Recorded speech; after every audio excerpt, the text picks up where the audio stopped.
ఇంతకుముందే చెప్పుకున్నాం, తెలంగాణ ఉద్యమాన్ని మలుపు తిప్పిన లేదా రాష్ట్ర సాకారం చేసుకోవడానికి కారణమైన మిలియన్ మార్చ్ కానీ సాగర్ హారం కానీ ఆ మూడు ఇన్సిడెంట్స్ను కూడా మీరే దానికి నాయకత్వం వహించారు. ముఖ్యమంత్రిగా పనిచేసిన ఇప్పటివరకు కేసీఆర్ గారు వాటిని వ్యతిరేకించారు అన్న ఒక భావన కూడా ఉంది ప్రజల్లో. ఆ రోజు ఆయన ఒప్పుకోలేదు అని చెప్పి, మరి ఆ మూడు వీటికి నాయకత్వం వహించిన మీరేమో ఇంకా అంటే ప్రభుత్వాన్ని ప్రశ్నించే పరిస్థితుల్లోనే ఉన్నారు. వ్యతిరేకించిన కేసీఆర్ గారు తెలంగాణకి జాతిపిత అయ్యారు. ఎలా? మిలియన్ మార్చిని ఆయన ఒప్పుకోలేదు, వద్దు ఆయనే ప్రకటించండు. వాస్తవానికి ఆయనే ఏదో ఇంటర్మీడియట్ బోర్డులో అప్పుడు ఉద్యోగులు చేస్తున్న ధర్నాలో ప్రకటించండు. మనం కూడా చాలా దేశాల్లో ఇట్లా ప్రజలు పట్టణాల మీద రాజధాని నగరాలకు వచ్చి ఊరేగింపు తీసి ప్రభుత్వాల మీద ఒత్తిడి పెంచుతున్నారు. మనం కూడా 10 లక్షల మందితో హైదరాబాద్లో ఊరేగింపు తీయాలి, దాని పేరు మిలియన్ మార్చ్ అనుకుందామని చెప్పి ఆయనే ప్రకటించింది. చాలామంది ఆక్షేపణ తెలిపినారు. ముందు స్టీరింగ్ కమిటీలో చర్చ జరిగిన తర్వాత ప్రకటించాలి కదా, అట్లా ఏకపక్షంగా ప్రకటిస్తే ఎట్లా? సరే, మీరు చెప్పిన ప్రొసీజర్స్ పాటించలేదనేది వాస్తవమే, కానీ కార్యక్రమం అయితే మంచిది కదా, దాని విషయంలో భిన్నాభిప్రాయాలు ఎందుకు అని అంటే సరే ఫైనల్గా అందరు ఒప్పుకున్నాక దాని మీద ప్రచారం మొదలైంది. ప్రచారం మొదలయ్యి అమల్లోకి వచ్చిన తర్వాత ఆ సమయంలో దాన్ని ఆపుదామంటే ఇక చాలా చర్చ జరిగింది. అప్పుడు చివరాఖరికి మీరేమో పరీక్షలకు ఇబ్బంది కలగొద్దనే కదా మీరు అంటున్నది, మేము ఇబ్బంది కలగకుండా చేస్తాం, మీరు ఒప్పుకోవాలని చెప్పి మేము ప్రకటించి ఆ కార్యక్రమాన్ని చేసినాం. ఆ రోజు ప్రకటించకపోతే కార్యక్రమం జరిగి ఉండేది, రాష్ట్రం కూడా అంత తొందరగా వచ్చేది కాదు, సకల జనుల సమ్మెకు ఇబ్బంది లేదు.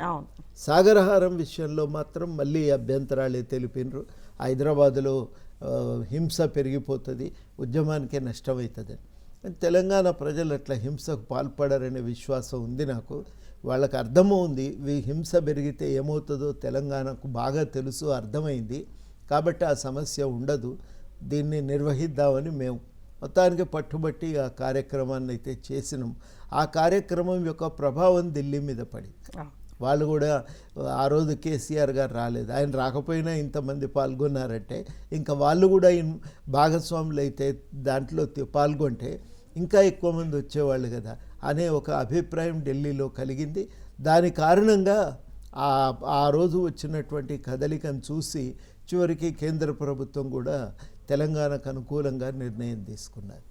రైట్. కానీ ఎందుకు ఆ క్రెడిట్ అనేది మీకు అదే జాతిపితగా వారయ్యారు? ఇక జాతిపిత అనేది వాస్తవానికి తెలంగాణ వచ్చిందంటే తెలంగాణ ప్రజల వల్లనే. ఎవరమో ఒకలం మన క్రెడిట్ తీసుకోవటం వల్ల ప్రయోజనం లేదు. జయశంకర్ లాంటి వాళ్ళు, తర్వాత 69 ఉద్యమకారులు, వాళ్ళు మలిదశ ఉద్యమానికి బీజాలు నాటింది వాళ్ళు.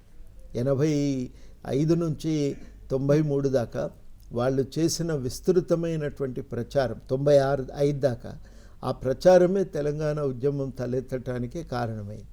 ఆ తర్వాత 96 నుంచి అనేక ప్రజా సంఘాలు పుట్టి 96లో అవి విస్తృతంగా తెలంగాణ వాదాన్ని గ్రామానికి తీసుకుపోయినాయి. అందులో తెలంగాణ జనసభ, తెలంగాణ మహాసభ, తెలంగాణ ఐక్యవేదిక ఇట్లాంటి సంఘాలు, తర్వాత అదేవిధంగా Telangana information trust, Telangana liberation front అని ఉస్మానియాలో విద్యార్థులు పెట్టుకున్నది, ఇట్లాంటివి చాలా సంఘాలు పనిచేసి అవి తెలంగాణ వాదాన్ని గ్రామానికి తీసుకుపోయినాయి.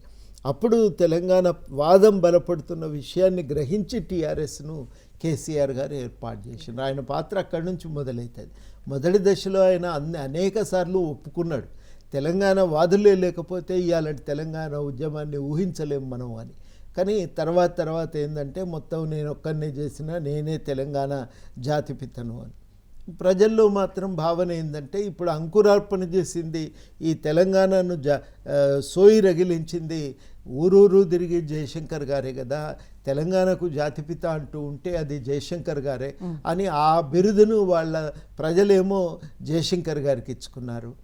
ఇక దాన్ని కేసీఆర్ గారిని జాతిపితగా చూపించడానికి టీఆర్ఎస్ తపన పడ్డది. కానీ అది ప్రజల దృష్టిలో మాత్రం అట్లా జాతిపితగా అనదలుచుకుంటే వాళ్ళందరి దృష్టిలో మొదట వచ్చేటువంటి పేరు జయశంకర్ గారి. నిజానికి తెలంగాణ ఉద్యమానికి ప్రధాన కారకులు ఎవరు అని అడిగితే దానికి సమాధానం చెప్పాలంటే తెలంగాణ ప్రజలే అని మనం చెప్పక తప్పదు.